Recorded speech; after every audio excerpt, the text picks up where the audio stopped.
بسم اللہ الرحمن الرحیم۔ کچھ دنوں سے پنجاب گورنمنٹ کا ایک نوٹیفیکیشن گردش کر رہا ہے کہ مختلف یونیورسٹیز میں کالجز میں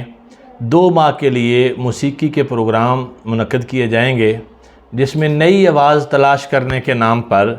بچے بچیوں کو گلوکار بنایا جائے گا، اور یہ ناچ گانے کے پروگرام ہوں گے جس پر لاکھوں روپے کے انعامات دیے جائیں گے۔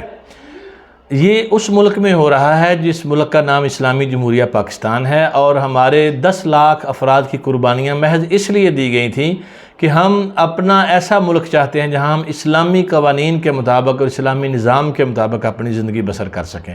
مگر افسوس کہ ایسے نمونے ہم پر مسلط ہو گئے کہ اگر ایک بچہ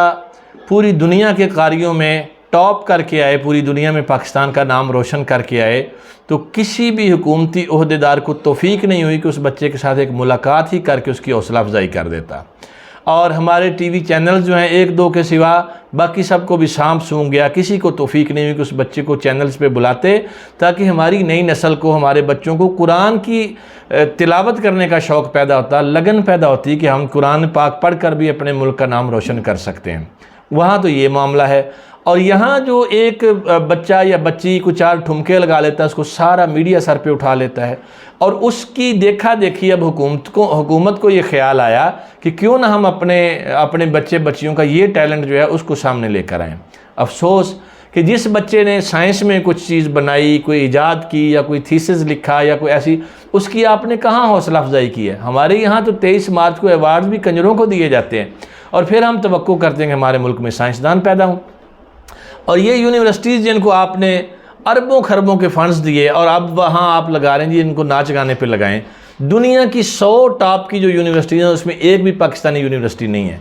اور آپ بجائے اس کے کہ تعلیمی معیار بہتر کرتے، آپ نے وہاں ناچ گانا شروع کر دیا ہے۔ اور ناچ گانے سے حاصل کیا ہوگا؟ جی فنکار پیدا ہوں گے، گلوکار پیدا ہوں گے۔ تو بھئی آپ نے ملک چلانا ہے تو آپ کو انجینئرز کی حوصلہ افزائی کریں، بچوں کو سائنس کی جو فیلڈ میں ہیں ان کی حوصلہ افزائی کریں، ان کو سہولتیں دیں، وہ ملک کے لیے کچھ کریں۔ چلیں آپ کو مذہبی طبقے سے تو صدا کا اختلاف ہے، مدارس تو آپ کے لیے ستیلے ہیں، مدارس میں پڑھنے والے بچے جو ہیں وہ تو آپ کے لیے ستیلے ہیں نا، ان کے ساتھ تو آپ کا رویہ ہمیشہ سے یا جارحانہ رہا ہے یا ستیلا رہا ہے کہ یہ آپ کے کچھ نہیں لگتے۔ اور علماء جو ان مدارس کو چلا رہے ہیں، جنہوں نے ان مدارس میں لاکھوں بچوں کا تعلیم کا، کھانے کا، رہائش کا بندوبست کر کے ریاست کا بوجھ بانٹا ہوا ہے، وہ آپ کے دشمن ہیں۔ چلو ان کو تو چھوڑ دیں آپ، یونیورسٹیاں تو آپ کی اپنی ہیں، کالجز تو آپ کے اپنے ہیں، وہاں آپ نے کیا پروگرس لے لی ہے؟ شرم کا مقام ہے کہ جب پوری دنیا میں ٹاپ 100 جو یونیورسٹیز ہیں ان میں ایک یونیورسٹی بھی پاکستان کی نہ ہو۔ میں کہتا ہوں پوری دنیا کی تو دور کی رہ گئی، آپ ایشیا کی جو 100 ٹاپ یونیورسٹیز ہیں وہ نکال لیں، اس میں بھی ایک پاکستانی یونیورسٹی نہیں ہے، اور دعویٰ یہ ہے کہ جی ہم بڑی ترقی لے کے آئے اور ہم یہ کریں گے، ہم وہ کریں گے۔ یہ ناچ گانے سے قومیں نہیں بنتی۔ آپ ہمارے جو وزیر اعظم صاحب ہیں وہ کہتے ہوتے ہیں نا قومیں ایسے نہیں بنتی، تو جناب جس طرح آپ اور آپ کی بھتیجی صاحبہ چل پڑے ہیں، قومیں ایسے بھی نہیں بنتی۔